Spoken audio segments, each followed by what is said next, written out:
अभी मौलाना फजलुर रहमान साहब ने मदरसे और मस्जिद की एक मुंतकली के बारे में बात की। कल मैंने फ्लोर ऑफ द हाउस पूरी डिटेल्स बयान की। उससे पहले मौलाना गफूर हैदरी साहब के पास आज से 3 दिन पहले रात मीटिंग हुई। फिर उससे अगले दिन एक बड़ी डिटेल मीटिंग हुई जिसमें पिंडी इस्लामाबाद के उल्मा मौलाना गफूर हैदरी साहब की रहाइशगाह पे थे और वहाँ जाकर बात की। मैं 2-3 बातें जो मौलाना साहब ने कही हैं वो सिर्फ क्लैरिफाई करना चाहता हूँ। मुझे ये लगता है कि उन्हें जो गफूर हैदरी साहब ने वो डिटेल्स नहीं बताई जो बयान हमने उनकी मीटिंग्स में की थी, और फ्लोर ऑफ द हाउस भी मैंने ये बातों की कई ऐसी चीज़ें जिसमें सबसे पहली बात यह है कि 50 या 55 मस्जिदों के बारे में हुकूमत किसी किस्म की उनकी मुंतकली का या उनको नोटिस देकर वहाँ से तब्दील करवाना चाहती है। जनाब स्पीकर, ऐसी कोई बात ना है और इस बात को फ्लोर ऑफ द हाउस भी और उल्मा के साथ मीटिंग में भी क्लैरिफाई किया गया। जनाब स्पीकर, इस पे बात बार बार कहा जाता है कि रातों रात ये सब कुछ हुआ। बिल्कुल ऐसी बात नहीं। जनवरी से मुशावरत का अमल मदरसे के जो मोतमिद थे उनसे शुरू हुआ। उसके बाद उनकी मर्जी से उनकी मर्जी की जगह मुंतखब की गई। वहाँ पर एक आजकल जो जिस तरह के जदीद इंस्टीट्यूट होने चाहिए किसी भी तालीमी इदारे के लिए, 4 करोड़ की लागत से एक मदरसे की वो बेहतरीन बिल्डिंग तमाम एसेसरीज के साथ बनाई गई।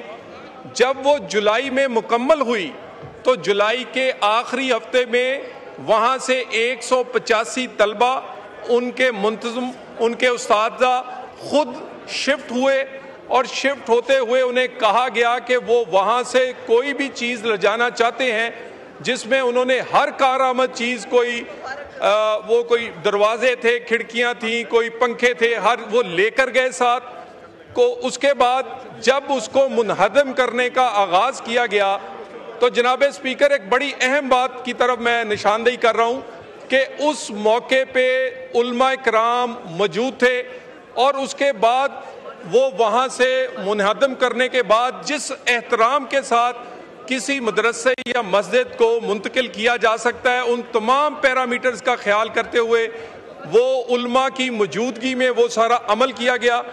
उसके बाद ये वाला मामला जो है, जो इस वक्त उनको जगह दी गई है, जो बिल्डिंग बना के दी गई है, ये सारे का सारा अमल 8 महीने से मुशावरत में हुआ।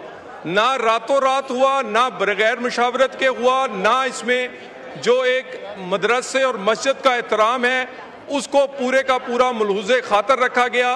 और जनाब स्पीकर, प्राइम मिनिस्टर से लेकर ये नीचे तक हुकूमत, ये बिल्कुल किसी के भी जो मजहबी मामलात हैं उनका एहतराम, उनके लिए आसानियाँ पैदा करना, और वो हर फिरके और हर मजहब के लिए जो पाकिस्तान के आइन में दिया गया है उसी मुताबिक एक एक कदम उठाया जाता है।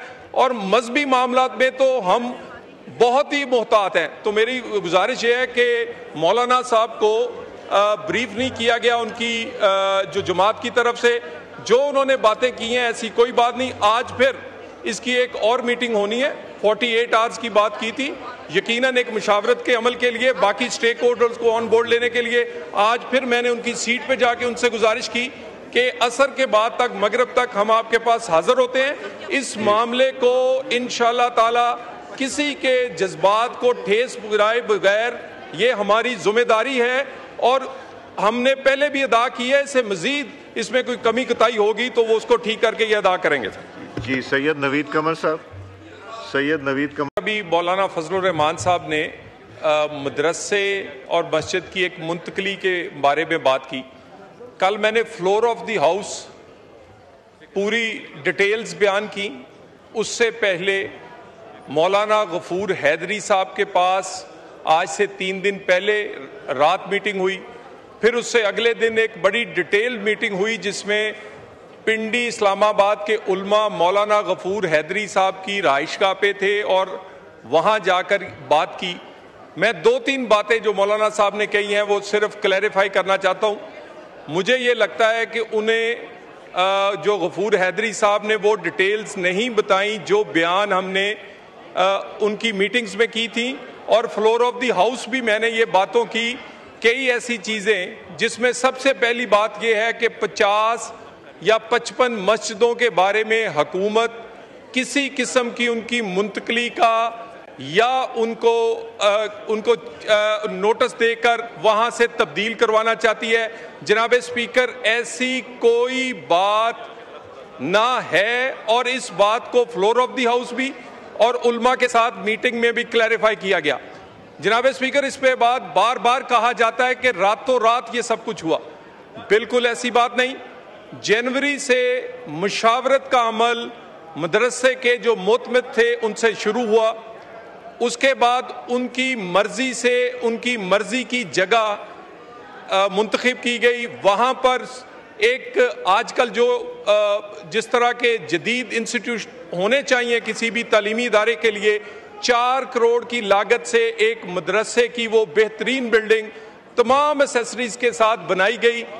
जब वो जुलाई में मुकम्मल हुई तो जुलाई के आखिरी हफ्ते में वहाँ से 185 तलबा, उनके मुंतज़िम, उनके उस्तादा खुद शिफ्ट हुए, और शिफ्ट होते हुए उन्हें कहा गया कि वो वहाँ से कोई भी चीज़ ले जाना चाहते हैं जिसमें उन्होंने हर कारआमद चीज़ वो कोई दरवाजे थे, खिड़कियाँ थीं, कोई पंखे थे, हर वो लेकर गए साथ को। उसके बाद जब उसको मुनहदम करने का आगाज़ किया गया तो जनाब स्पीकर, एक बड़ी अहम बात की तरफ मैं निशानदेही कर रहा हूँ कि उस मौके पे उलमा इकराम मौजूद थे, और उसके बाद वो वहाँ से मुनहदम करने के बाद जिस एहतराम के साथ किसी मदरसे या मस्जिद को मुंतकिल किया जा सकता है, उन तमाम पैरामीटर्स का ख्याल करते हुए वो उलमा की मौजूदगी में वो सारा अमल किया गया।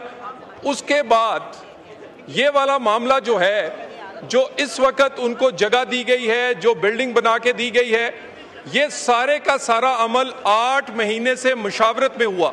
ना रातों रात हुआ, ना बगैर मुशावरत के हुआ, ना इसमें जो एक मदरसे और मस्जिद का एहतराम है उसको पूरे का पूरा मुलहुज़े खातर रखा गया। और जनाब स्पीकर, प्राइम मिनिस्टर से लेकर ये नीचे तक हुकूमत, ये बिल्कुल किसी के भी जो मजहबी मामलात हैं उनका एहतराम, उनके लिए आसानियाँ पैदा करना, और वो हर फिरके और हर मजहब के लिए जो पाकिस्तान के आइन में दिया गया है उसी मुताबिक एक एक कदम उठाया जाता है। और मजहबी मामलात में तो हम बहुत ही मोहतात हैं। तो मेरी गुजारिश ये है कि मौलाना साहब को ब्रीफ नहीं किया गया उनकी जो जमात की तरफ से, जो उन्होंने बातें की हैं ऐसी कोई बात नहीं। आज फिर इसकी एक और मीटिंग होनी है, 48 आवर्स की बात की थी, यकीनन एक मुशावरत के अमल के लिए, बाकी स्टेक होल्डर्स को ऑन बोर्ड लेने के लिए। आज फिर मैंने उनकी सीट पे जाके उनसे गुजारिश की कि असर के बाद तक, मगरिब तक हम आपके पास हाजिर होते हैं। इस मामले को इंशाअल्लाह ताला किसी के जज्बात को ठेस पहुंचाए बगैर ये हमारी जिम्मेदारी है, और हमने पहले भी अदा की है, इससे मजीद इसमें कोई कमी कताई होगी तो वो उसको ठीक करके ये अदा करेंगे। जी, सैयद नवीद कमर साहब। सैयद नवीद कमर।